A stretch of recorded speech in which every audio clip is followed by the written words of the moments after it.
Hello friends, welcome to our channel. இந்த வீடியோவில் நால்வரில் ஒருத்தரான அப்பர் பற்றி பார்க்க போகிறோம். நம்ம இன்னைக்கு படிக்கக்கூடிய தேவாரம் பாடல் இந்த அப்பரால் தான் எழுதப்பட்டது. தேவாரம் பாடல்களில் 49,000 பாடல்கள் இருந்துச்சாம். ஆனால் இப்போ 3,000 பாடல்கள் தான் இருக்குன்னு சொல்லப்படுது. மற்ற சிவனடியார்கள் மாதிரியே அப்பரும் நிறைய திருப்பணிகள் செஞ்சுருக்கிறதா சொல்லப்படுது. சரி, இப்போ அப்பருடைய கதை என்னன்னு பார்க்கலாம் வாங்க.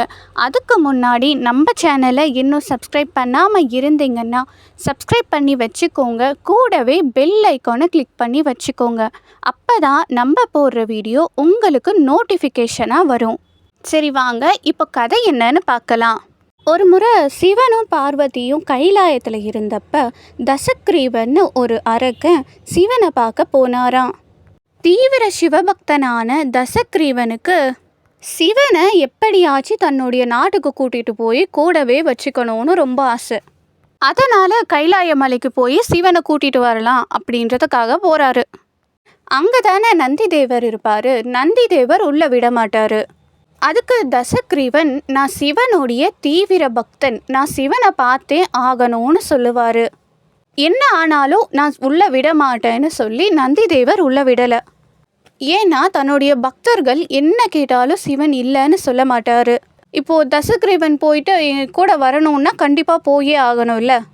அப்படி போனால் சிவனை கூட்டிகிட்டு போயிடுவாருன்ற பயத்திலேயே நந்தி தேவர் உள்ள விடவே இல்லை. கோவப்பட்ட தசக்ரீவன் குரங்கு போல முகத்தை வச்சுட்டு, என்ன உள்ள விட மாட்டேன்னு சொல்றியான்னு திட்டாரு. உடனே நந்தி தேவர், என்ன நீ குரங்குன்னு சொல்றியா? ஒரு குரங்கால தான் உன்னுடைய நாடு நகரம் எல்லாம் அழியும் அப்படின்னு ஒரு சாபத்தை கொடுத்தாரு. இதை கேட்ட தசக்ரீவனும், எனக்கே நீ சாபம் கொடுக்குறியா? இப்போ பாரு நான் எப்படி சிவனை கூட்டிட்டு போறேன்னு சொல்லிட்டு அந்த கைலாய மலையை தூக்கிட்டாரு. இதை பார்த்து கோவப்பட்ட சிவன் தன்னுடைய இடது காலோடைய கட்டை விரல்ல இருக்கிற நெகத்தை அழுத்தினாரு. மலையை தூக்குன தசக்ரீவன் கீழே விழுந்துட்டாரு. அந்த கைலாய மலைக்கு கீழே தசக்ரீவனோட கைகள் மாட்டிக்கிச்சு. அதனால் கத்திக்கிட்டே இருக்காரு. கைலாய மலையை சுற்றி நிறைய முனிவர்கள் தவம் இருப்பாங்க. இந்த தசக்ரீவன் கத்துற கத்துல யாராலையுமே தியானம் செய்ய முடியலை. மற்றவங்க எல்லாம் சும்மா இருந்தாங்க. ஆனால் அதில் ஒரே ஒரு முனிவர், வாக்கீசர்ன்ற முனிவர் தசக்ரீவன் கிட்ட, நீ இப்படி கத்திட்டே இருக்கிறதால எங்களால் தியானம் செய்ய முடியலைன்னு சொன்னார். நீ சிவனை சாந்தப்படுத்து. சிவனுக்கு பாட்டுன்னா ரொம்ப பிடிக்கும், இசைனா ரொம்ப பிடிக்கும். அதனால் நீ ஒரு இசையை சிவனுக்காக பாடு. உடனே தசக்ரீவனும், அது சரி, ஆனால் என் கை தான் இப்படி மாட்டியிருக்கு. நான் இசையை பாடுறதுக்கு எனக்கு வாத்தியங்கள் வேணும்ல, மியூசிக் இருக்கணும் இல்லைன்னு கேட்குறாரு. இசையை வாசிக்க எனக்கு தம்பூரா வேணும்னு கேட்குறாரு.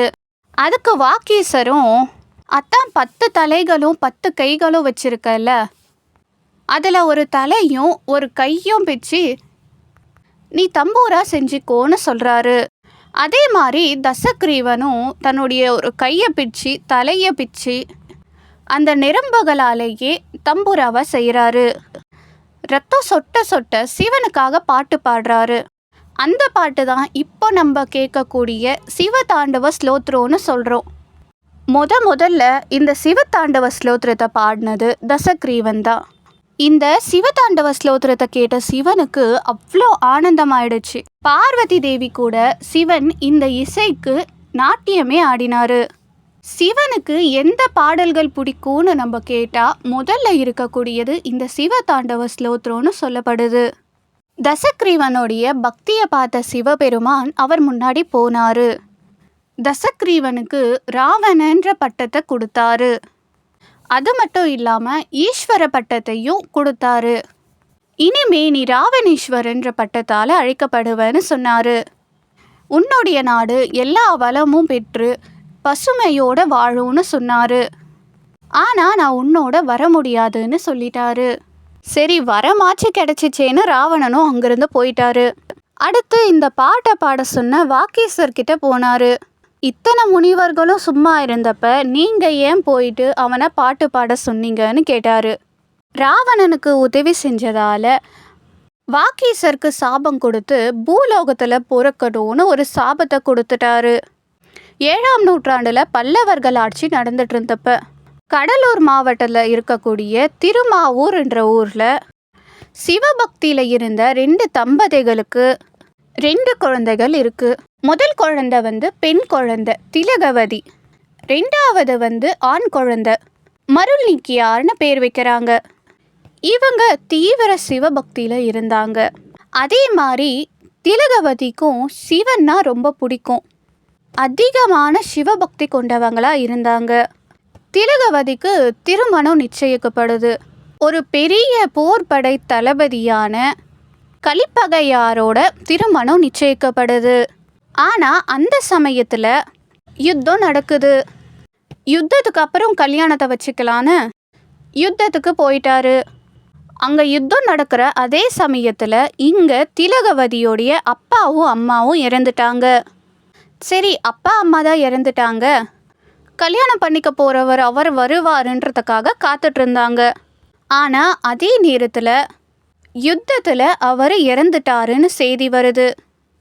பெத்தவங்களும் இறந்துட்டாங்க, நிச்சயிக்கப்பட்ட மாப்பிள்ளையும் இறந்துட்டாரு. அப்புறம் யாருக்காக இருக்கணும்னு திலகவதியார் உயிரை மாய்த்து கொள்ள பார்க்குறாங்க. அந்த சமயத்தில் மருள்நீக்கியார் அக்காவும் இறந்துட்டா எனக்கு யார் இருக்கான்னு அழுதாராம். இதை கேட்ட திலகவதி தன்னுடைய தம்பிக்காக வாழணும்னு அந்த நொடியிலிருந்து தன்னுடைய தம்பிக்காக வாழ ஆரம்பித்தாங்க. 2 பேரும் சேர்ந்து சிவ தொண்டுகள் செஞ்சு வந்தாங்க. சின்ன வயசுல இருந்தே தீவிர சிவபக்தியில் இருந்ததால் திலகவதியாருக்கு மற்ற எந்த ஒரு பொருள் மேலேயும் ஆசை இல்லை. தன்னுடைய தம்பியை வளர்க்கணும், கூடவே சிவனுக்கு தொண்டுகள் செய்யணும், இதை மட்டும்தான் அவங்க வாழ்நாள் முழுக்க செஞ்சு வந்தாங்க. ஒரு நாள் மருள்நீக்கியார் தான் சைவ சமயத்தில் இருந்து சமயத்துக்கு போக போகிறதா சொன்னார். அதே மாதிரி பாட்டலிபுத்திரத்தில் இருக்கக்கூடிய சமய குருமார்களோட சேர்ந்துட்டாரு. சேர்ந்த கொஞ்ச நாள்லையே எல்லா கலைகள்லையும் தேர்ச்சி பெற்று புத்த மத குருவாகவே மாறிடுறாரு. அவருக்கு தேவசேனான்னு பேர் வச்சாங்க. இதை கேட்ட திலகவதிக்கு ரொம்ப கஷ்டமாக போச்சு. தம்பிக்காக மட்டுமே இத்தனை ஆண்டுகள் வாழ்ந்து வந்தாங்க. ஆனால் அந்த தம்பியே இப்போ சமயத்துக்கு போயிட்டாரு. தன்னுடைய குடும்பத்தில் எல்லாருமே சைவத்தை தான் பின்பற்றி வந்தாங்க. ஆனால் தம்பி மட்டும் இப்படி சமயத்துக்கு போயிட்டாரேன்னு ரொம்ப வருத்தப்பட்டாங்க. எப்படியாச்சு தன்னுடைய தம்பியை என்கிட்ட சேர்த்துறன்னு தான் தினமும் வேண்டிக்கிட்டாங்க. என்னைக்காச்சும் ஒரு நாள் தனக்காகன்னு எதுனா கேட்பாங்களான்னு பார்த்தாரு. ஆனால் தம்பியே விட்டு போனதுக்கப்புறம் கூட தன்னுடைய தம்பிக்காக மற்றவங்களுக்காக தான் நான் கேட்குறாங்க. அன்னைக்கு ரொம்ப வருத்தப்பட்டு என்னுடைய தம்பி ஏன் சைவ சமயத்தை விட்டு சமய சமயத்துக்கு போய் சேர்ந்தாரு, திரும்ப என்னுடைய தம்பியை சைவ சமயத்துக்கே கொண்டு வந்து சேர்த்துரு அப்படின்னு ரொம்ப வருத்தப்பட்டு வேண்டிக்கிட்டாங்க. அன்னைக்கு இரவே சிவன் கனவுல தோன்றி நடந்த எல்லா விஷயத்தையும் சொன்னாரு. முன்பிறவியில் அவர் வாக்கேச முனிவராக இருந்ததை பற்றியும் அவருக்கு கொடுக்கப்பட்ட சாபத்தை பற்றியும் பூமியில் அவருடைய பிறப்பின் ரகசியத்தை பற்றியும் சொன்னார். அதே மாதிரி திலகவதியார் கேட்டுக்கிட்டபடியே சைவ சமயத்துக்கு அவராக வந்து சேருவாருன்னு வாக்கும் கொடுத்தாரு. அதே மாதிரி அடுத்த நாள் காலையில் தர்மசேனாக்கு தீராத வயிற்று வலி ஏற்படுது. அங்கே இருக்கக்கூடிய புத்த மத குருக்களும் என்னென்னவோ செஞ்சு பார்த்தாங்க, என்ன பண்ணாலும் சரியாகலை. அங்கிருந்த புத்த பிக்ஷுகளும் இதுக்கு மேலே ஒன்றும் செய்ய முடியாது, என்ன மந்திரங்கள் சொன்னாலும் சரியாகலை, என்ன வைத்தியம் பண்ணாலும் ஒன்றும் பண்ண முடியலை அப்படின்னு கைவிட்டுட்டாங்க.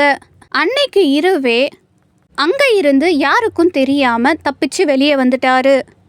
சரி, அங்கேருந்து வந்துட்டாரு, வேற எங்கே போக முடியும், சொந்தம்னு சொல்லிக்க அக்கா மட்டும் தானே இருக்காங்க. அங்கே இருந்து அக்கா கிட்ட போகிறாரு. தம்பியை பார்த்த அக்காவும் ராத்திரி சிவன் சொன்ன மாதிரியே என்னுடைய தம்பி என்கிட்ட வந்து சேர்ந்துட்டான்னு புரிஞ்சுக்கிட்டாங்க. ஆனால் தம்பி ரொம்ப வயிற்று வலியால் கஷ்டப்பட்டு இருக்கிறத பார்த்தாங்க. உடனே இதை சிவனுடைய திருவிளையாடல்னு புரிஞ்சுக்கிட்ட அவங்க திருநீரை வச்சுட்டு சிவனை பற்றி பாட சொன்னாங்க. அதே மாதிரி மருள்நீக்கியாரும் சிவனுக்காக ஒரு பாடலை பாடுறாரு. அதை கேட்டு சந்தோஷப்பட்ட சிவனும் அவருடைய வயிற்று வலியை போக்கி அவருக்கு திருநாவுக்கரசர்னு பேர் வைக்கிறாரு. அப்படின்னா வாக்கீசர்ன்ற பேருக்கு இன்னொரு அர்த்தம் தான் இந்த திருநாவுக்கரசர். கைலையில எந்த பேரோடு இருந்தாரோ அதே பேரை மாற்றி சிவன் அவருக்கு கொடுத்தாரு. சமயத்தில் இருக்கிறவங்க சும்மா இருப்பாங்களா? ஏன்னா அந்த காலகட்டத்தில் தான் இந்த சமணர்கள் உள்ள வந்தாங்க. அப்படி இருக்கிறப்ப இப்போ சமயத்தில் வந்து சேர்ந்து திரும்பவும் சைவ சமயத்துக்கு போனதால நாட்டு மக்களும் மன்னரும் திரும்பவும் சைவ சமயத்துக்கு போயிடுவாங்கன்ற பயத்துல திருநாவுக்கரசரை திட்ட ஆரம்பிச்சாங்க. அவரை கைது பண்ணணும், சமயத்துக்கு எதிராக நடந்துக்கிறாருன்னு சொன்னாங்க. அப்ப ஆட்சியில் இருந்த மகேந்திர பல்லவ மன்னர்கிட்ட போய் இப்படி சமயத்துல இருந்து சைவ சமயத்துக்கு மாறினதால சமயத்துக்கு பிரச்சனையாகும், மக்களும் சைவ சமயத்துக்கு போயிடுவாங்க, திருநாவுக்கரசர் துரோகம் பண்ற மாதிரி நம்ம சமயத்துக்கு துரோகம் பண்றாரு. ஏன்னா மன்னரும் சைவ சமயத்துல இருந்து சமயத்துக்கு மாறினவர் தான். அப்போ அவங்க சொல்றதானே அவர் நம்புவாரு. நம்ம சமயத்தை ஒழிக்கிறதுக்காக வேணும்னே சைவ சமயத்துல இருந்து சமயத்துக்கு வந்த மாதிரி வந்து இல்லாத ஒரு வயிற்று வலியை சும்மாவே வயிற்று வலின்னு சொல்லி நடிச்சு, அங்கே போனதும் வயிற்று வலி சரியாயிட்ட மாதிரி நடிச்சு சைவத்தை பெரிய மதமாக மாற்ற முயற்சி பண்ணுறாரு அப்படின்னு சொன்னாங்க. அதை கேட்ட ராஜாவும் தன்னுடைய மந்திரிகள் கிட்ட திருநாவுக்கரசரை கூட்டிட்டு வாங்கன்னு கட்டளை போடுறாரு. கூட்டிட்டு வந்து புத்த குருமார்கள் சொன்ன மாதிரி சுண்ணாம்பு கால் வாசலில் போட்டு அடைக்கிறாங்க. 7 நாட்கள் அந்த சுண்ணாம்பு கால் வாசல்லையே இருக்காரு. ஆனால் 7 நாள் அந்த சுண்ணாம்பு கல் வாசலில் இருந்தும் அவருக்கு ஒன்றுமே ஆகலை. எப்படி உள்ளே போனாரோ அதே மாதிரி தான் வெளியே வந்தார். அந்த சமயத்தில் அவர் ஒரு பாட்டு பாடினதாக சொல்லுவாங்க. மாசில் வீணையும் மாலை மதியமும் வீசு தென்றலும் வேங்கின வேணிலும் மூச வண்டரை பொய்கையை போன்றதே ஈசன் எந்தன் இணையடி நிழலேன்னு பாடினாரு. அப்படின்னா ஈசன் என் கூட இருக்கும்போது இந்த சுண்ணாம்புக்கல் பாறை என்னை என்ன பண்ணிட போகுது அப்படின்னு சொன்னாரு. சுண்ணாம்புக்கல் பாறையில் 7 நாள் இருந்தும் ஒன்றும் ஆகாமல் பார்த்த மன்னர் ரொம்ப ஆச்சரியப்பட்டாரு. ஆனால் புத்த மத குருக்களோ இவர் நம்ம சமயத்தில் இருந்து கற்றுக்கிட்ட மந்திரத்தால தான் ஒன்றும் ஆகாத மாதிரி தன்னை பாதுகாத்துக்கிட்டதா மன்னரை ஏமாத்திட்டாங்க. சரி, அடுத்து விஷம் கலந்த சாப்பாடை கொடுத்தாங்க. அதே மாதிரி சிவனை நினச்சிட்டு அந்த சாப்பாட்டையும் திருநாவுக்கரசர் சாப்பிட்டாரு. அப்பவும் அவருக்கு ஒன்றும் ஆகலை. இதை பார்த்த புத்த மத குருகளும் திரும்பவும் மந்திரத்தை சொல்லி தான் அவர் தப்பிச்சிருக்காருன்னு சொன்னாங்க. சரி, அடுத்து பட்டத்து யானையை விட்டு மிதிச்சு கொன்னுடலாம் அப்படின்னு பார்த்தாங்க. ஆனால் பட்டத்து யானை கூட அவரை மிதித்து கொல்லாமல் அவரை கும்பிட்டு அமைதியாக அங்கேருந்து போயிடுச்சு. அடுத்து இந்த தசாவதாரம் படத்தில் விஷ்ணு சிலையோட கட்டி தண்ணியில் போடுவாங்கல்ல, அந்த மாதிரி கட்டி கடலில் போட்டுடலாம் அப்படின்னு கடலில் ஒரு கல்லை கட்டி போட்டுருவாங்க. அப்பவும் அந்த கல்லானது அப்படியே மிதந்து அவரை கரையில் கொண்டு வந்து விட்டு போயிடும். எவ்வளோ நேரம்தான் புத்த குருக்களாலேயும் சமாளிக்க முடியும்? ஒரு முறை நடந்தால் பரவாயில்ல, 4 முறையும் இப்படி நடந்ததை பார்த்த மன்னர் தன்னுடைய தப்பை உணர்ந்து திருநாவுக்கரசர்கிட்ட மன்னிப்பு கேட்டு திரும்ப சைவ சமயத்துக்கே வந்து சிவனுக்காக நிறைய திருப்பணிகள் செஞ்சாங்கன்னு சொல்லப்படுது. அடுத்து திருநாவுக்கரசர் நிறைய சிவன் கோவிலுக்கு போய் அங்கே இருக்கக்கூடிய சிவப்பணிகளை செய்ய ஆரம்பித்தார். சிவனுடைய திருவடி தீட்சை வேணும்னு கேட்குறாரு. அதே மாதிரி சிவனும் அவருடைய 2 பாதங்களை எடுத்து அவருடைய தலை மேலே வச்சு திருநாவுக்கரசருக்கு தீட்சை கொடுத்தாரு. இப்படியே திருநாவுக்கரசர் நிறைய சிவஸ்தலங்களுக்கு போய் சிவனை தரிசிக்கிறாரு. அப்படி போனப்ப திருஞான சம்பந்தர் பற்றி கேள்விப்படுறாரு. சீர்காழியில் திருஞான சம்பந்தர் பார்வதி தேவியே ஞானப்பால் கொடுத்ததா சொல்லப்பட்டிருக்கு. இதை பற்றி தெரிஞ்சுக்கிட்ட திருநாவுக்கரசர் திருஞான சம்பந்தரை பார்க்கணுன்னு ஆசைப்பட்டாரு. அவரை பார்க்கவும் போனார். திருஞான சம்பந்தர்னு சொல்கிறது ஒரு குழந்தைய தான். திருநாவுக்கரசர் தன்னை பார்க்க வர்றத தெரிஞ்ச திருஞான சம்பந்தர் ரொம்ப சந்தோஷப்பட்டார். திருநாவுக்கரசர் வந்த உடனே காலில் விழுந்தார். ஆனால் வயசில் ரொம்ப சின்னவரான திருஞான சம்பந்தர் திருநாவுக்கரசரை தன்னுடைய அப்பா ஸ்தானத்தில் வச்சு பார்த்தாரு. என்னை விட வயசில் பெரியவங்க நீங்க போய் என் காலில் விழலாமா? திருஞான சம்பந்தர் திருநாவுக்கரசரை அப்பர்னு கூப்பிட்டாரு. இங்கே தான் திருநாவுக்கரசருக்கு அப்பர் என்ற பேர் கிடைக்குது.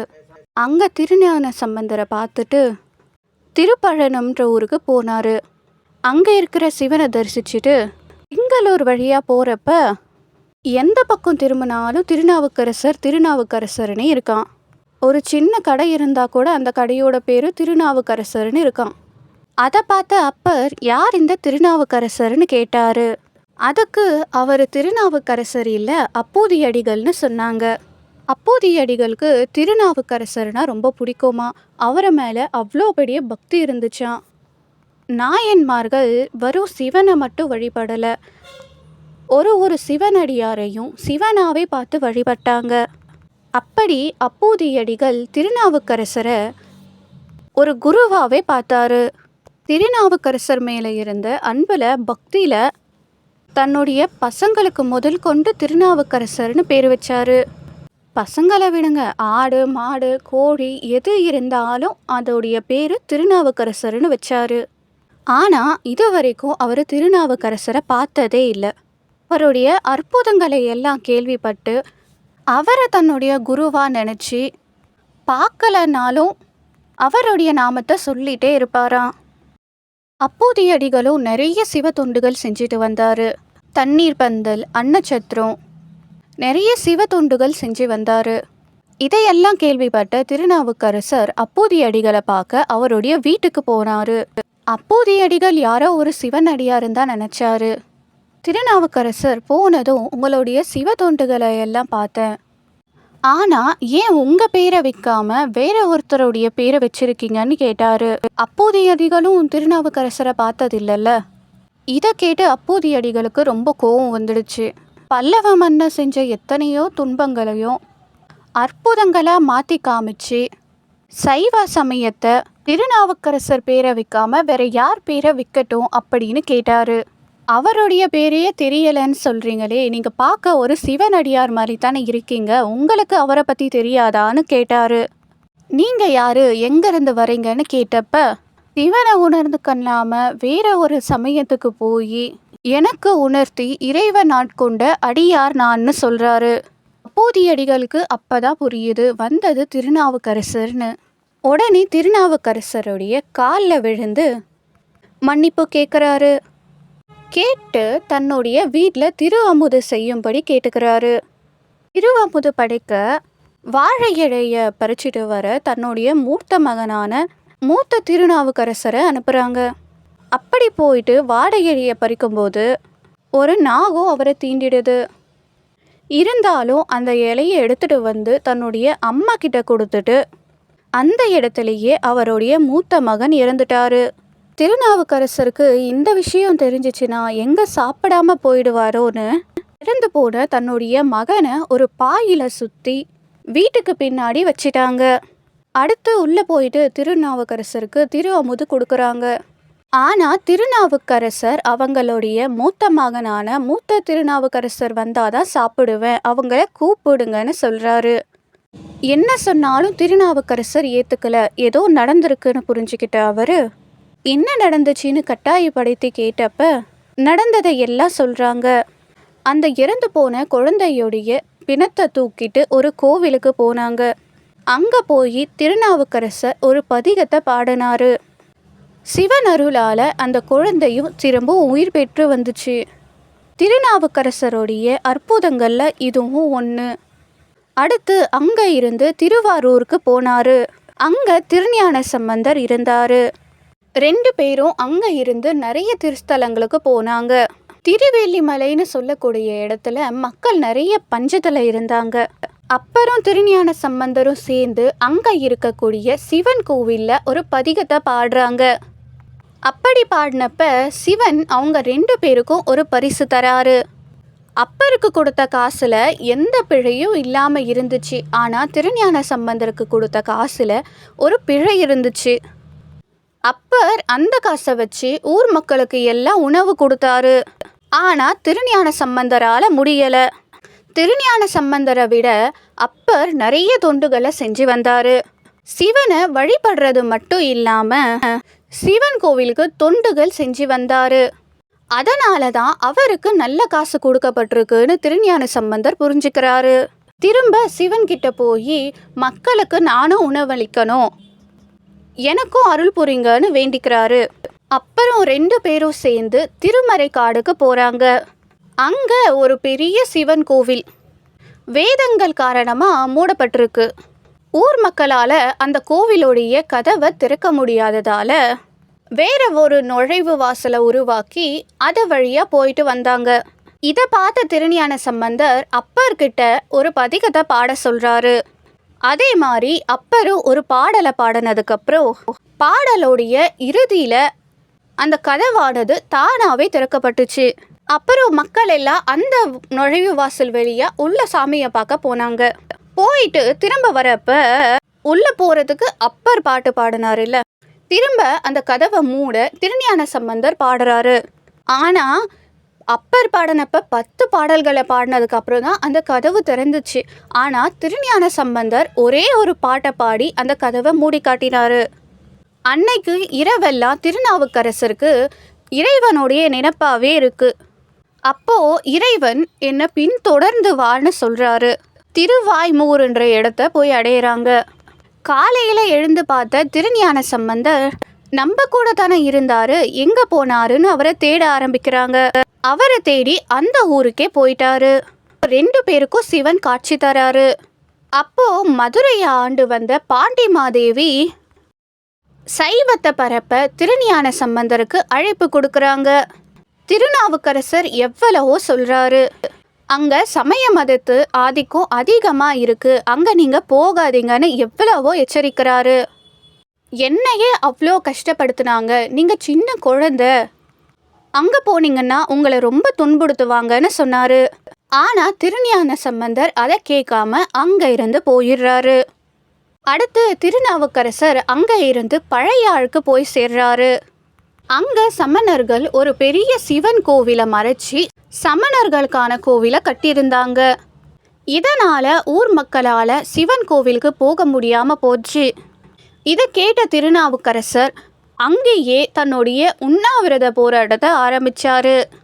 பல நாட்கள் இறைவன் கிட்ட வேண்டி இதுக்கு ஒரு வழியை காமிங்க அப்படின்னு கேட்டாரு. அந்த ஊருடைய மன்னருடைய கனவுல சிவன் தோன்றி சமணர்களால் மறைக்கப்பட்ட என்னோட கோவிலை வெளிக்கொண்டு வான்னு சொன்னாரு. மன்னரும் அதே மாதிரி சமணர்களை எல்லாம் அங்கிருந்து விரட்டி அந்த சிவலிங்கத்தை எடுத்து வந்து பிரதிஷ்டை பண்ணாரு. திருஞான சம்பந்தருக்கு சிவனுடைய நிறைய சிவஸ்தலங்களை தரிசிக்கணும்னு ஆசை. நிறைய சிவன் கோவில்களுக்கு போய் சிவனை தரிசிச்சாரு.